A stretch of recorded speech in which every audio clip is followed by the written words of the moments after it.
کبھی آنسو کبھی سجدے کبھی ہاتھوں کا اٹھ جانا، خواہشیں ادھوری ہوں تو رب کتنا یاد آتا ہے۔ سر جھکانے کی خوبصورتی بھی کمال کی ہوتی ہے، سجدے زمین پر کرو تو دعائیں آسمان تک جاتی ہیں۔ جب آنکھوں سے سجدے بہنے لگے تو قبولیت کے سمندر میں ضرور ہلچل ہو جاتی ہے۔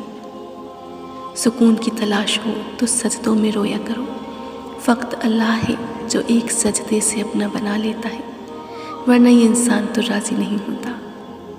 سجدہ پریشانیوں کی دوا ہے، پریشانیاں بڑھ جائیں تو دوا کی مقدار بڑھا دو۔ سجدہ بھی اسی وقت قبول ہوتا ہے جب سر کے ساتھ دل بھی جھکے، اور سجدے میں جا کر اللہ سے بات کی تو پتہ چلا وہ آزمائے گا مجھے دنیا کی ہر محبت دکھا کر، اور پوچھے گا بتا کون ہے تیرا میرے سوا۔ سجدہ کرتے وقت یہ سوچا کرو کہ تم سے بڑا گناہگار کوئی نہیں ہے اور اللہ سے بڑا مہربان کوئی نہیں۔ سر اٹھا کر بھی دعا مانگنا جائز ہے، مگر سجدہ کر لیجیے، تاثیر بدل جائے گی۔ سکون چاہتے ہو تو اوروں کے قدموں میں نہیں، اللہ کے سجدے میں گرو۔ اوروں کے قدموں میں غلامی ہے اور اللہ کے سجدے میں بادشاہی ہے۔